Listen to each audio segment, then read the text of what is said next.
First up, guys, I want to talk about the Washington Mystics versus the Seattle Storm because once again, the Mystics do it again. I love to see the Washington Mystics play. I think the Washington Mystics are such a fun team. This is a team that truly, I keep saying it, at the beginning of the season, I did not think this team was going to be good.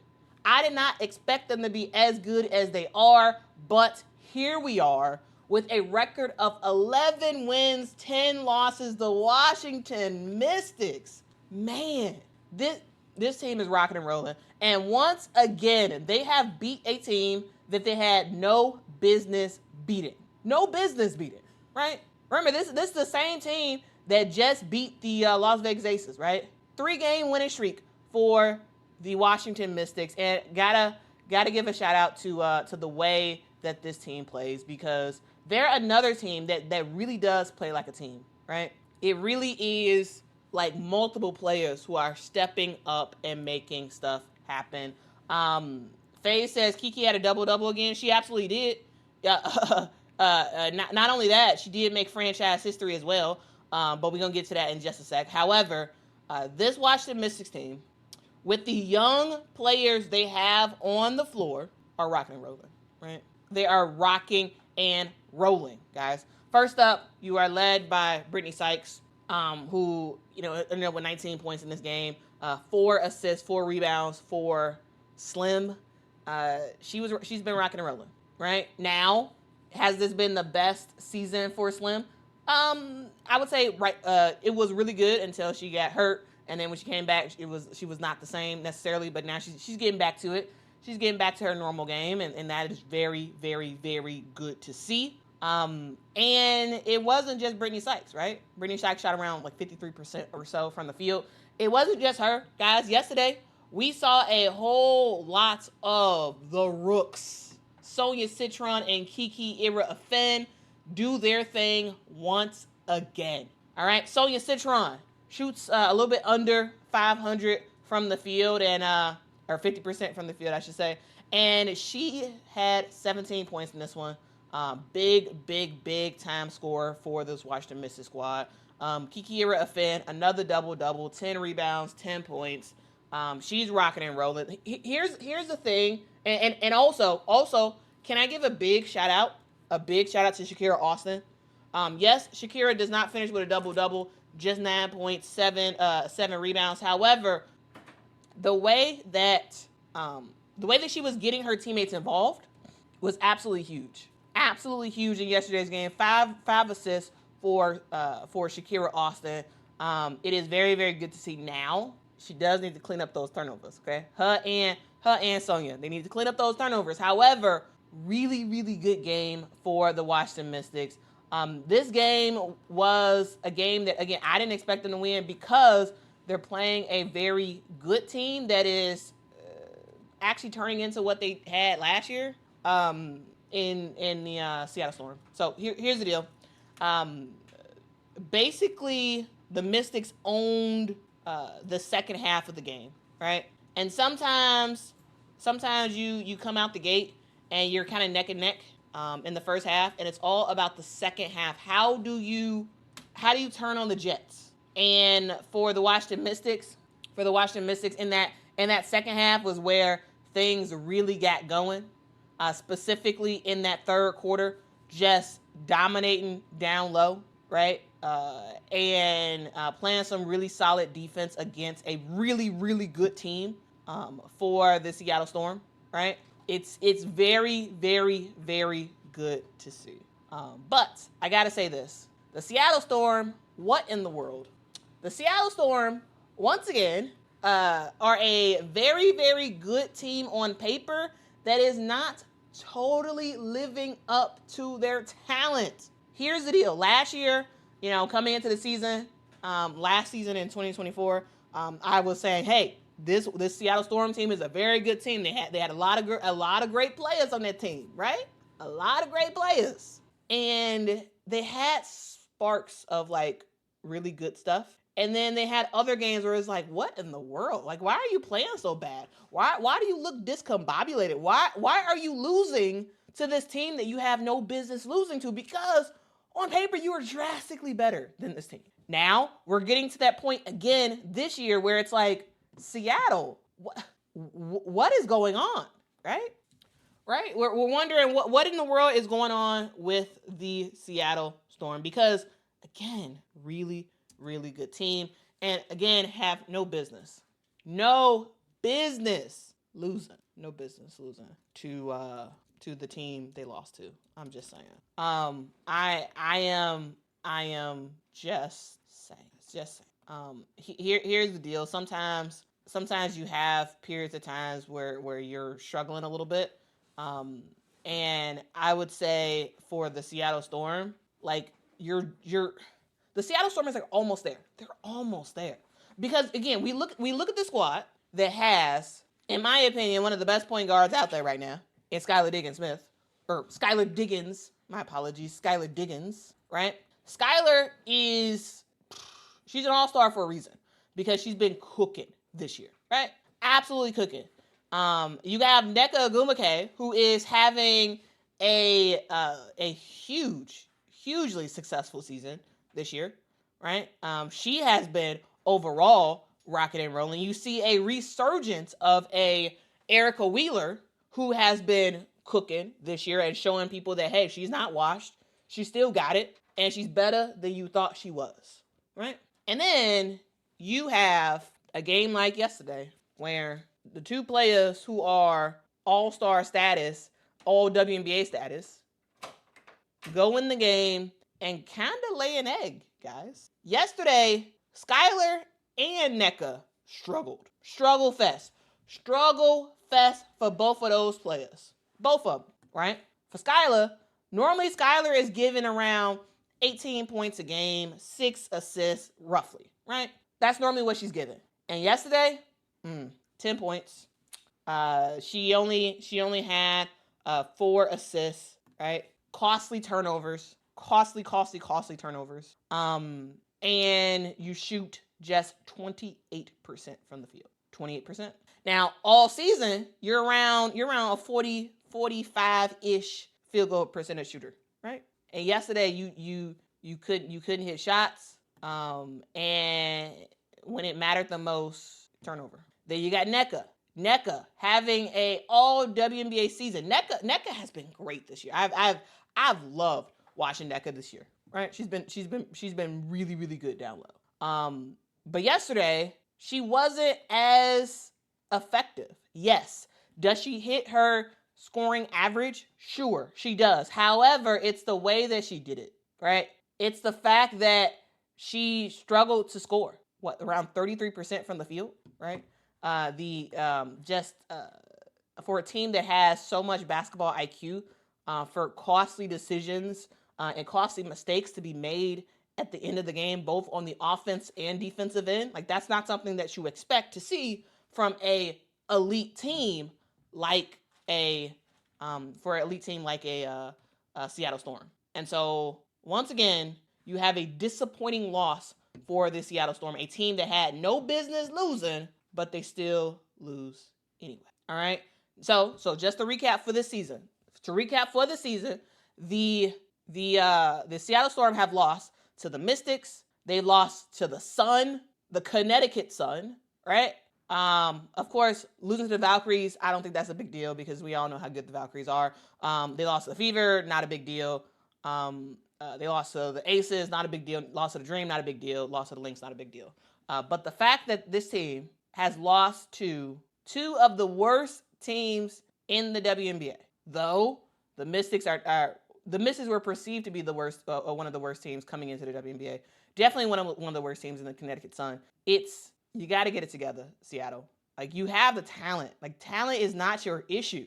It's just putting it all together for 40 minutes. That's what it's all about. And can they do that? I think they can, but they're not playing like it right now. They're not playing like it. All right. Let's move on to the other games that happened on Sunday, I should say. Rotu said, thank you for making a comment about the game I'm talking about. We're going to get to the other games that y'all talk about in the chat. We're going to get to them. Rotu says, the Storm are definitely not looking good with the talent they have. Yeah, they're a really good team. for the talent that they've had. Faye says the Misses are a good team. They have proven it. They have proven it now. Yes. But again, coming in, no one thought they were going to be good. But yes, they have proven that they are a good team. All right, let's move on. Let's talk about the LA Sparks versus the Connecticut Sun. I gotta say, shout out to the Connecticut Sun for for kind of getting back in the game. Shout out to the Connecticut Sun for, like, first of all, coming out of the gate storming in that first quarter. And yes, ultimately the LA Sparks end up winning 92-88. But the Connecticut Sun, they fought throughout this game. They also, yes, this is something to note. Taylor says Seattle also don't have injuries disrupting their season, which is strange. Yes, that is something to note. Yes, that is absolutely something to note, because even when it came to Eurobasket, right? Gabby Williams and Dominique Malunga decided to stay, right? So they've had a lot of continuity. They've had a lot of times where they're just together, where other teams are having to make lots of changes and blah blah blah blah blah. Okay, anyway. So the Connecticut Sun, valiant effort for them in yesterday's game against the LA Sparks, but ultimately they end up losing. Again, final score 92-88. Rickea Jackson.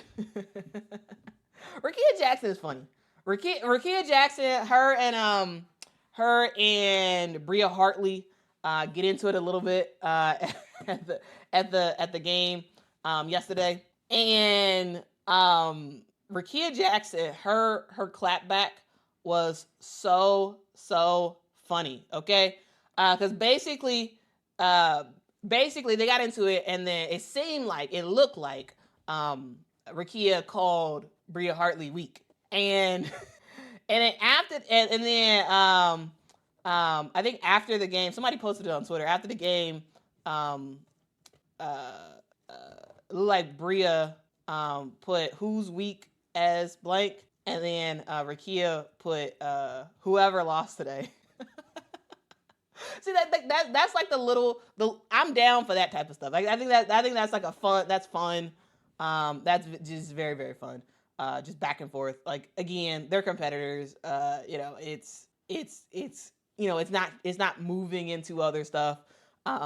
It's just nice. Ha ha ha, that's hilarious, and we move on type of things. But yeah, Rickea Jackson is fun. 19 points for her, 6 rebounds, 4 assists, 2 blocks. Yeah, she's rocking and rolling. Nevi says Rickea is so funny. Rickea is hilarious. She is. She's funny. She's funny. I'm not. It depends on the context of that word, and in that context, nah. Okay. Anyway. Again, fantastic game for Rickea Jackson down the stretch in yesterday's game. And I gotta say, can we give a shout out to Sonia Fagan? Yes, Sonia Fagan does not score that many. She does not play very many points. However, Sonia Fagan had a fantastic block in yesterday's game. Can we give a shout out? Can we give a shout out? Okay. I'm just saying. Okay. I am just saying, guys. All right, but KP did her thing yesterday as well. 23 points for the Plum Dog. And then De'Erica Hamby, of course, she is De'Erica Hamby, and the same thing for Azurá Stevens. The thing I love about this LA Sparks team is, yes, you have KP, who, like, everybody's looking out for Kelsey Plum because she can knock down on threes and she can go crazy, right? Absolutely. However, it is the steady Freddiness, I'm making that into a word, the steady Freddiness of both De'Erica and Azurá that, to me, make this LA Sparks team able to compete and able to always stay in it, because you have 2 really, really, really elite post players down low. Azurá Stevens, probably should have been an all-star, but it is what it is. 21 points, 11 rebounds for Azurá, and for De'Erica Hamby, 17 points, 7 rebounds, 4 assists for her. Now, that is the LA Sparks. Very good win for the LA Sparks. Now we move on. Let's see. LL Kune says Sonia needs to be on the floor a lot more. Let her get into the groove. I don't see that happening. Like, I really don't. Like, the way that the LA Sparks play, I don't see Sonia getting a lot of minutes. I really don't. Now, the few minutes she gets in, she has to score. She has to score, and she has to take advantage of the few minutes she get in. Of course, we know she can block shots. We know she can play some defense and whatnot. But we need to see her score, right? That's the only way she's gonna get more minutes. The way things are currently positioned for the LA Sparks, I don't see her getting minutes. I don't see anything changing until she fully takes advantage of the limited minutes she has, because the minutes are not just going to increase. I don't think they will.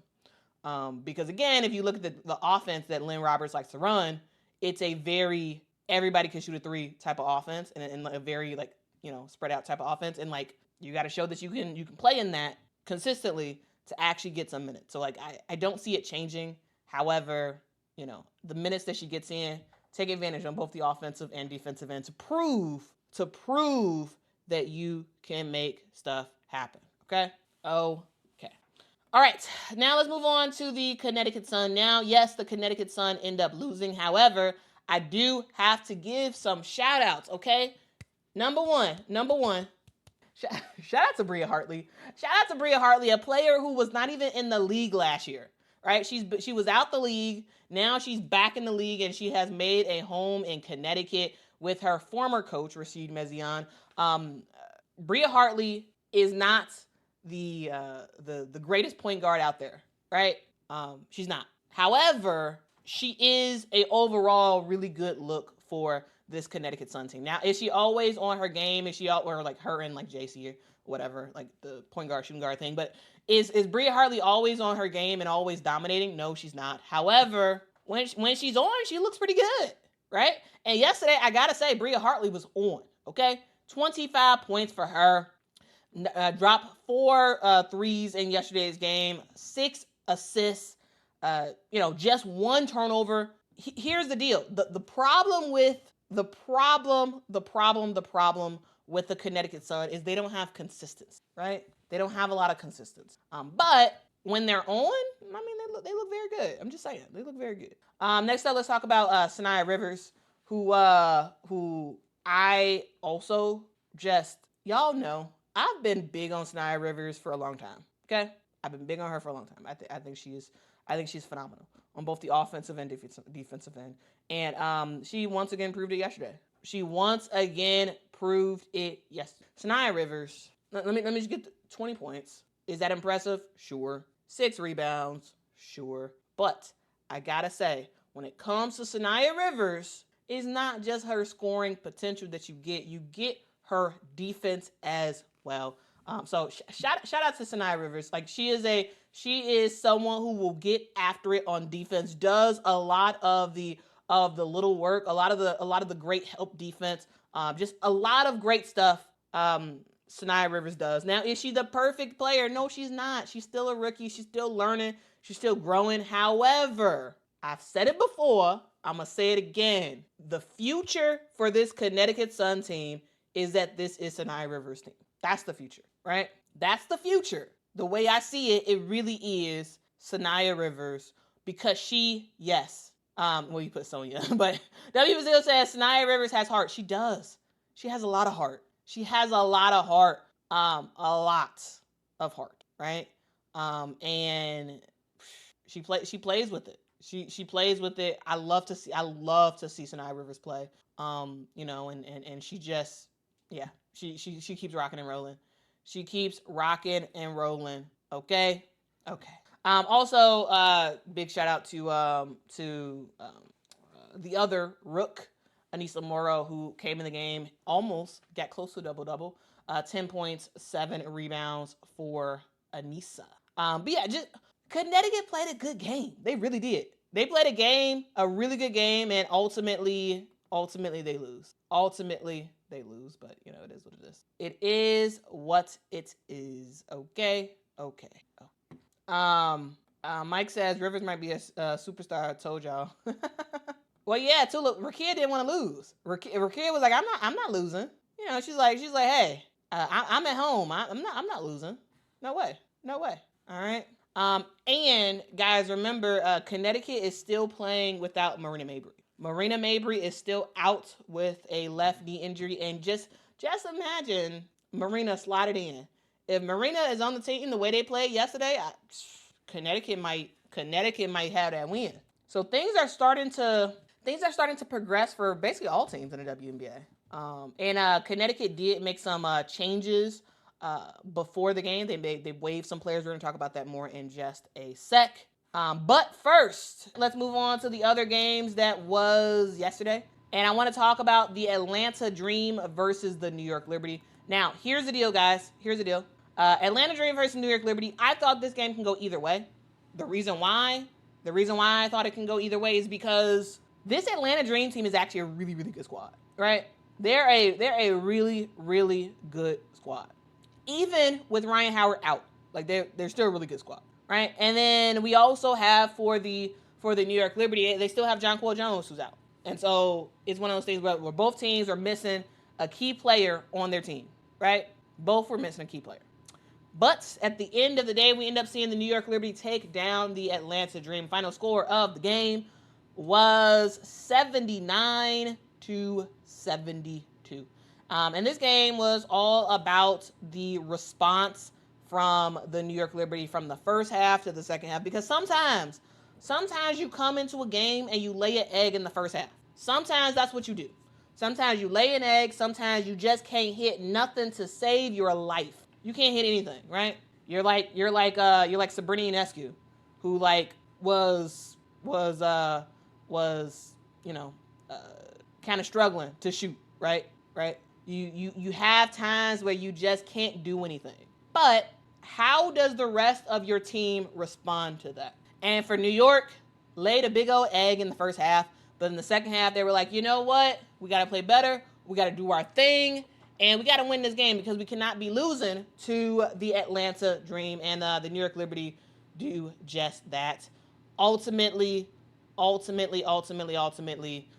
see the New York Liberty still figure out a way to get the dub on the back of the player known as Leonie Fibish, right? Who had a really good game. The German herself, she had a really, really, really good game. And same thing for Breanna Stewart, kind of helping this team ultimately get the dub. Really good minutes off the bench for both Kennedy Burke and Isabel Harrison. And ultimately, sometimes you have a player who just struggles. Like, again, to be more particular about Sabrina Ionescu, she was bad yesterday. She just was, right? Everybody who watched, everybody who knows anything about basketball could watch the game and be like, oh yeah, that's a really bad game. Really, really bad game for Sabrina Ionescu, right? In terms of scoring, right? 0 for 7 from the 3-point line, right? This is someone who went 3 of 20 from the field. Like, bad. Not normal for Sabrina Ionescu.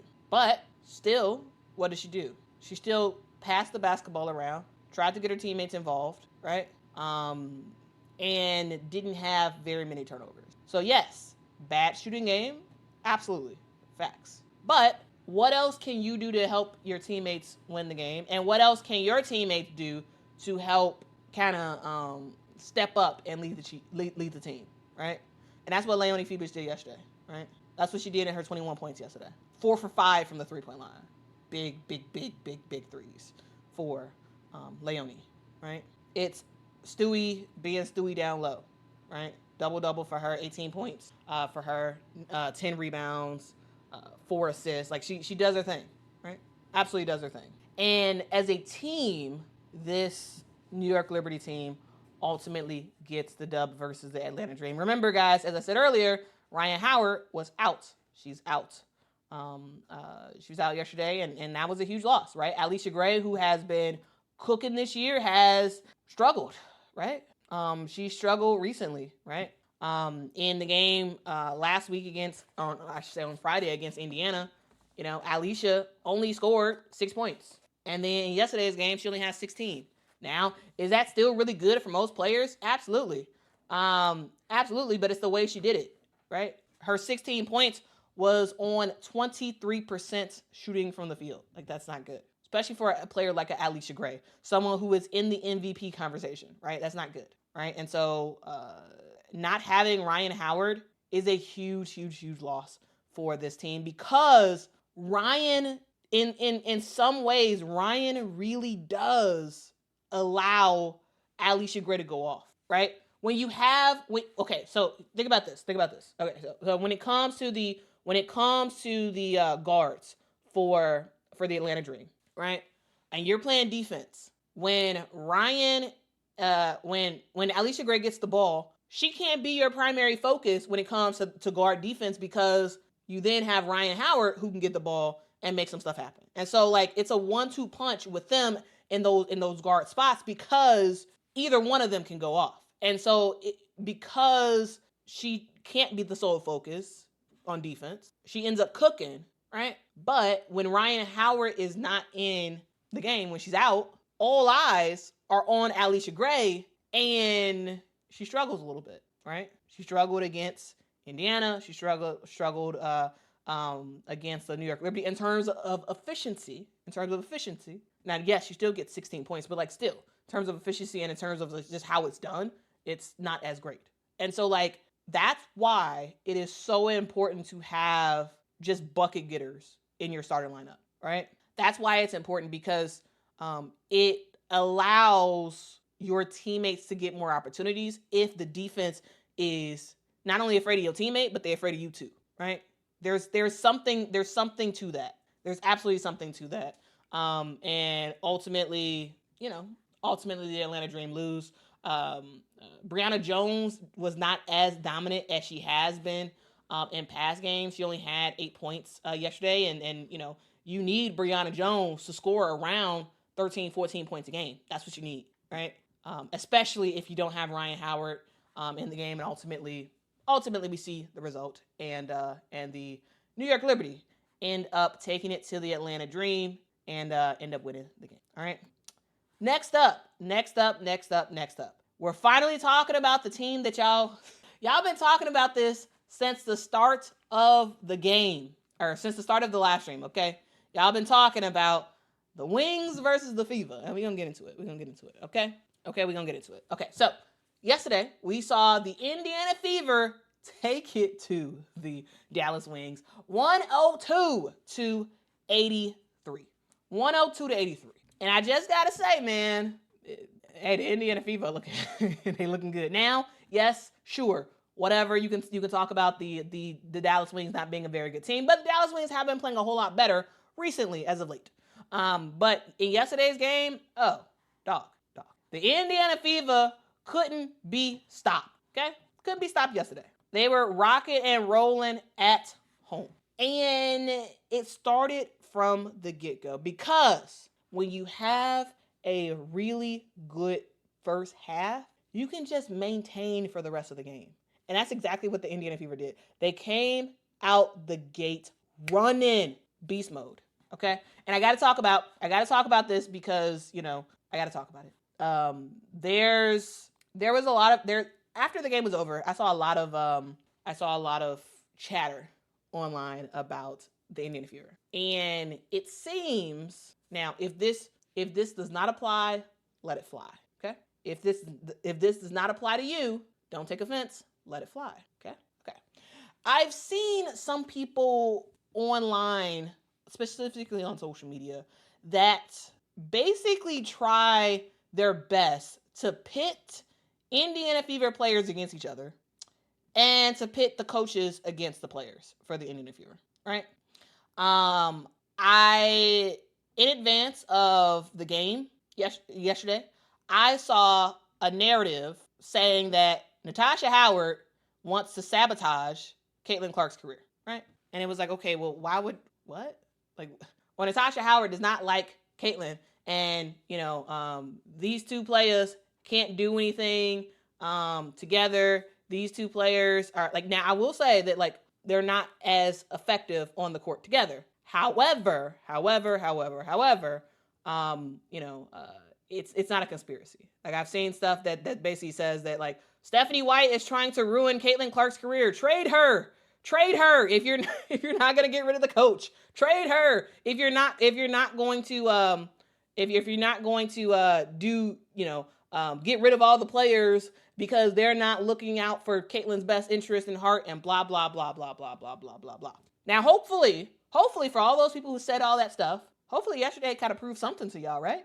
It should have, right?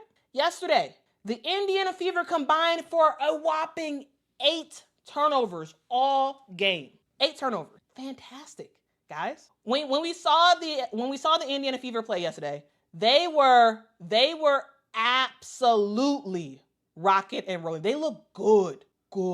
They looked cohesive, and they look like a team that means business and a team that is really starting to gel, right? Really starting to gel. And it starts with the starting lineup. Now, let's talk about it. Let's talk about this because they look great. The Indiana Fever looked fantastic yesterday, okay? Let's talk about it, okay? First, we're gonna go down the line from top to bottom. Top to bottom, we're gonna go down the line. Okay, first up, we gotta talk about Caitlin. And yesterday I also saw a lot of people who was like, oh, see, Caitlin, she's still not good. She's still playing terrible and blah blah blah blah blah blah blah blah blah. Here's the deal, y'all. It's not all about scoring. Okay, that's something you all need to know. It's not all about scoring. I've said this before. I'm gonna say it again. When your shot isn't falling, how else are you impacting your team? And that's what Caitlin did yesterday. Okay, that's what Caitlin did yesterday. Okay, 14 points for her. Now, did she shoot well? No, she didn't. Caitlin is still struggling in terms of efficiency from the floor. Right, she's still kind of struggling. Now, yesterday, was she a little bit better? Absolutely. Right, shot around 33% from the field. Right, 2 of 7 from the three. So she's making something, but overall she still is kind of struggling, right, in terms of scoring. But it's not all about scoring. What else did Caitlin do? She passed the basketball, and she limited turnovers. Yesterday, Caitlin had 13 assists, just 2 turnovers. I've said this before, and when I've said it before, people said I was a hater and I didn't like Caitlin. When I look at assists and assists that players have, specifically guards, when I'm looking at the number of assists they had, I also am equally looking at the number of turnovers they had. And yesterday, it's fantastic. Fan-freaking-tastic, guys. Yeah, JS says Caitlin Clark contributed 40 points from points and assists. Yeah, Caitlin was great yesterday. Absolutely spectacular. And it's not all about the scoring, okay? Sure, if you go off and be very efficient from the field and you absolutely rock out in terms of scoring, is that great? Yes. But if you're struggling to score a little bit, well, can you pass the basketball? Can you actually play some defense? And Caitlin is not the best defender in the world. However, she did end up with 5 steals yesterday, which is kind of wild, kind of wild to see. And so really good game for her. And who was she passing it to? Well, she passed it to her teammates. Okay, she's passing it to the likes of Kelsey Mitchell, who finished the game with 20 points from the field. Guys, 20 points. Right? She's passing it to Aaliyah Boston. AB, 17 points for her. Big time for Aaliyah Boston. Right? She's passing it to Natasha Howard. 18 points for Natasha Howard. Natasha Howard has been on a tear when it comes to recently scoring. Right? She's been rocking and rolling. Right? Talking 16 points in the Commissioner's Cup championship, winning the MVP of the Commissioner's Cup, with the double-double. Right? 21 points against the LA Sparks recently. 18 points just yesterday. She is doing very, very, very well. Okay? Very, very well. This Fever team is looking very good. They're looking very, very good. And then you have off the bench. Who do you have coming off the bench? Well, you got Sophie Cunningham, right? You got Sophie, who dropped in 13 points, I think, yesterday. She was playing really well also, right? Overall, my point is sometimes it just takes time. Sometimes it just takes time, and it takes a little bit of tweaking, right? And it's absolutely observe what's happening on the court, but it's not useful to go, the world is over, everything's over, it's a conspiracy all the time. Sometimes you could just say, okay, yeah, they're playing bad. We'll see what's going on. But you can just observe what's happening. Not they're out to get her. They're trying to make her career terrible. They're trying to do all this. It's like, come on now. Let's be be rational for just a little bit. Just a little bit. Okay? All right. So, after that game, the Indiana Fever have moved on to 11-10, 11 wins, 10 losses on the season. I mean, she did though. Mike, she did though. She absolutely did. Okay, that's the Fever. Now let's talk about the Dallas Wings, because guys, we need to have a conversation. Okay, we need to have a conversation, and the reason why I named the stream the way I named it is because of this. And so yeah. Actually, let's see. Jay Kelly says the Fever scored 64 points in a half, the most of any game this season. But this is your headline. Come on, Quita. Yeah, I make the headlines whatever I want to make the headlines. And yeah, did they have a fantastic first half? They absolutely did. However, there is more of a conversation that needs to be had, and I want to have it. I'm going to have it right now about the Dallas Wings. All right. We came into this season with the question mark of how in the world will Paige and Nneka work out. Now, what's been solidified is they have both talked very glowingly about each other. Even yesterday, Paige was even after the game, Paige was talking about Nneka and her leadership and yada yada yada. Like so clearly they really do like each other, at least from what they've shown, right? Really, really, really good relationship, it seems, that both of these two players have. However, on the court, we're not seeing the consistency that we need to. So first, actually, before we get into it, thank you so much, Stern, for the super chat. Says, Paige is not used to losing, bad coaching, and team. Well, we'll get into that in just a sec. Ghost, thank you so much for the super chat. Says, reasonable take, Quita. I'm sure you'll be punished. Probably. I'll probably have people who are be like, oh, see, she's attacking me. She's doing this. I'm not. A hit dog will holla, and someone else will be like, that wasn't about me. You know, if it don't apply, let it fly. Okay. All right. Here's the deal. Coming into this year, my huge question was, how will Nneka and Paige work? Now they got a great relationship with each other. They like each other. Great. Fantastic. But on the court, we have not seen a consistency between these two players. And yesterday in the game, Paige Beckers had a really good game, right? She did her thing, right? 21 points, 4 rebounds, 4 assists. Defensively, she did something, right? But I gotta say, when you look at the assists for a point guard, you also have to look at the turnovers for a point guard as well. So it washes out to 0 because she had 4 turnovers as well. So you gotta always admit that and be balanced as well. But she shot 60% from the field, right? 50% from the 3. There were some good positives in Paige's game yesterday. Now, when you look at the rest of their team, you got Paige Beckers, who is a rookie, scoring the most points on your team. Second up, you have Leah Rue, a player you just traded for, right? Who dropped 16 points, 5 rebounds. The next leading scorer for your team is JJ Kennerly, who is turning out to be a really good player and someone who can run the point at times for this Dallas Wings team. I'm actually really, really liking Kennerly's game. If y'all have been rocking with this channel, y'all know I have been singing JJ Kennerly's praises since in earnest last year when she was playing with West Virginia. She played well, I thought.